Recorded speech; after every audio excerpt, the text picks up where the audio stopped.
Hello everyone, आपकी तैयारी कैसे चल रही है। आपकी तैयारी को लेकर के तैयारी बढ़ाने के लिए एक वीडियो को लेकर उपस्थित हुए हैं। आज के वीडियो में पाठ लिए हैं आत्मकथ्य। आत्मकथ्य कविता के रचयिता कौन हैं? तो आत्मकथ्य कविता के रचयिता रामधारी सिंह दिनकर, जयशंकर प्रसाद, मैथिली शरण गुप्त, सुमित्रानंदन पंत। तो साथियों, आत्मकथ्य कविता के रचयिता जो हैं जयशंकर प्रसाद जी हैं। जयशंकर प्रसाद, आप सही विकल्प चुनेंगे। जयशंकर प्रसाद, आपका बी विकल्प यहाँ सही हो जाएगा। इसी तरह से अगले प्रश्न पर चलते हैं। अगला प्रश्न है, कवि के जीवन के सारे दुख दर्द और अभाव अब कैसे हैं? मौन, अधिक, कम, इनमें से कोई नहीं। तो यहाँ पर सही विकल्प हो जाएगा मौन है। कवि के जीवन के सारे दुख दर्द अब मौन है। इस तरह से अगले प्रश्न पर चलते हैं। अगला प्रश्न है, गहरे नीले आकाश में अनगिनत लोगों ने क्या लिखे हैं? आत्मकथा, कविता, कहानियाँ, गीत। तो अनगिनत लोगों ने क्या लिखे हैं? आत्मकथा। तो आपका सही विकल्प हो जाएगा ए। इसी तरह से अगले प्रश्न पर चलते हैं। अगला प्रश्न है, कवि के जीवन की गाथा, कवि के जीवन की गागर कैसी है? रंगीन, खाली, भरी, सुनहरी।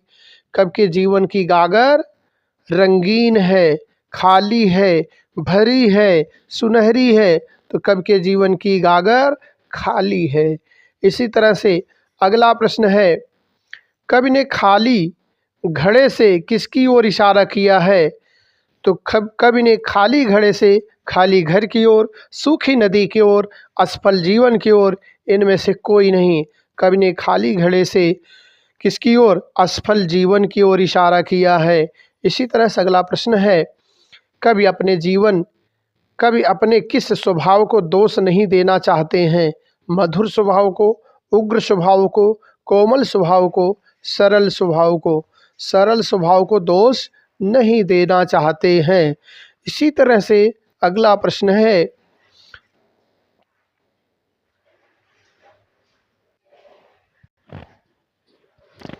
कवि अपने जीवन के किन अनुभवों को सबसे बांटना नहीं चाहते हैं? तो कवि अपने जीवन के किस अनुभव को, सार्वजनिक अनुभव को, पारिवारिक अनुभव को, मधुर अनुभव को, निजी अनुभव को। तो कवि निजी अनुभव को सबसे बांटना नहीं चाहता है। इसी तरह से अगला प्रश्न जो आपके सामने है, कवि के आलिंगन में आते आते कौन रह गया? माँ, पुत्री, प्रेमिका, इनमें से कोई नहीं। तो कवि के आलिंगन में आते आते प्रेमिका रह गया।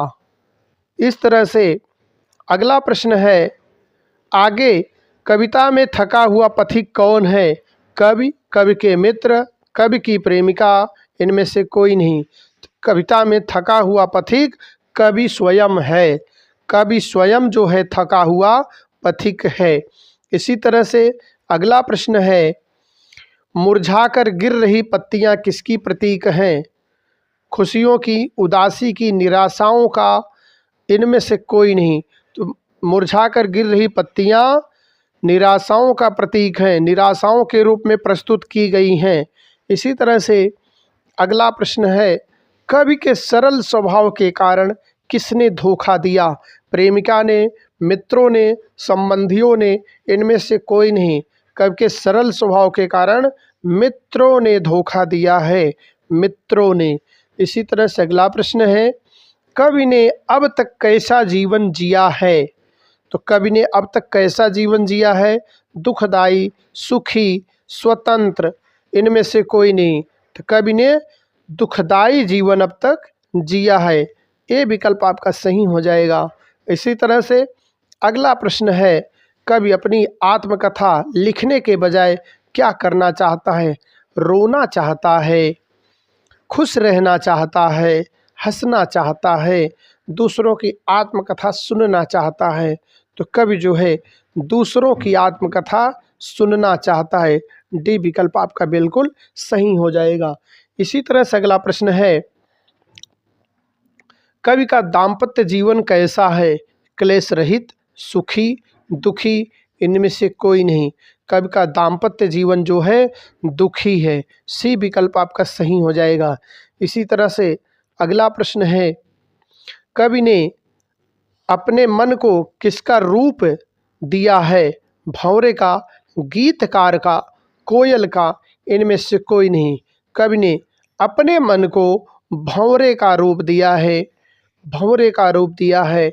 इसी तरह से अगला प्रश्न है, आत्मकथ्य कविता किस काव्य शैली में लिखी गई है? गीत में, छंदबद्ध कविता के रूप में, मुक्तक के रूप में, दोहा के रूप में। तो यहाँ छंदबद्ध कविता के रूप में यह कविता लिखी गई है, छंदबद्ध कविता। इसी तरह से अगला प्रश्न है, आत्मकथ्य कविता का प्रमुख संदेश क्या है?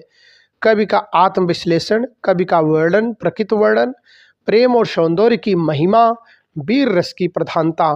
तो कवि का आत्मविश्लेषण, आत्मकथ्य कविता का मुख्य संदेश है कवि का आत्मविश्लेषण, आत्मविश्लेषण। तो यहाँ ए विकल्प आपका बिल्कुल सही हो जाएगा। अगला प्रश्न है, कवि के अनुसार समाज किसे सहन नहीं करता? सच्चे विचारों को, कठोर परिश्रम को, ईमानदार व्यक्ति को, सुख और समृद्धि को। तो यहाँ पर सही विकल्प है, सच्चे विचारों को समाज सहन नहीं करता है। सच्चे विचारों को समाज सहन नहीं करता है। ये विकल्प आपका सही हो जाएगा। अगला प्रश्न है, कवि स्वयं को किस रूप में देखता है?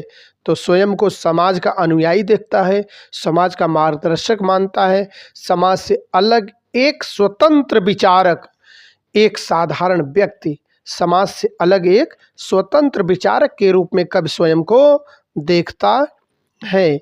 कवि स्वयं को समाज से अलग एक स्वतंत्र विचारक के रूप में देखता है। इसी तरह से अगला प्रश्न है, छायावादी कवि की उपाधि से सम्मानित किया गया है।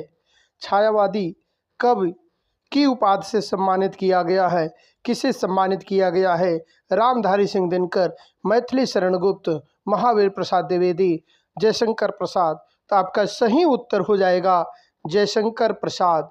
आपका सही विकल्प यहाँ हो जाएगा जयशंकर प्रसाद। इसी तरह से अगले प्रश्न पर चलते हैं। प्रश्न है, आत्मकथ्य कविता में कवि अपने बारे में क्या कहता है?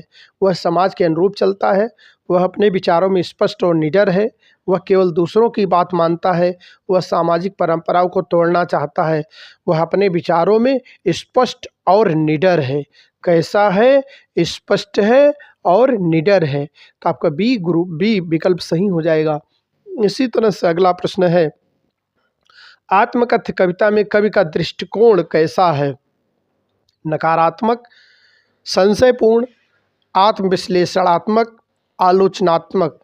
तो कवि का दृष्टिकोण आत्मविश्लेषणात्मक है। इसी तरह से अगला प्रश्न है, जयशंकर प्रसाद की प्रमुख रचनाओं में कौन सी एक है? प्रमुख रचनाओं में कौन सी एक रचना है? निर्मला है, साकेत है, मधुशाला है, कामायनी है। तो यहाँ सही उत्तर आपका हो जाएगा कामायनी। कामायनी। आपका डी विकल्प सही हो जाएगा। डी विकल्प आपका चयन कर लेंगे। डी विकल्प। कवि समाज से क्या अपेक्षा रखता है? तो बच्चों, वह समाज को अपने अनुरूप बदलना चाहता है, समाज जैसा है उसे वैसा ही स्वीकार करता है, वह समाज से अलग रहना चाहता है, वह समाज को सुधारने के लिए प्रेरित करता है। तो वह समाज को सुधारने के लिए प्रेरित करता है। इस तरह से आप यहाँ लिख पाएंगे। आपका यहाँ पर सुधारने के लिए प्रेरित करता है। डी विकल्प बिल्कुल सही हो जाएगा। डी विकल्प आपका बिल्कुल सही हो जाएगा। साथियों, यह वीडियो आपको अच्छा लगा है तो चैनल को सब्सक्राइब करें, वीडियो को लाइक करें, दोस्तों में अधिक से अधिक शेयर करें। हिंदीपीडिया चैनल में आपका सदैव अभिनंदन। आज के लिए इतना ही। जय हिंद, जय भारत।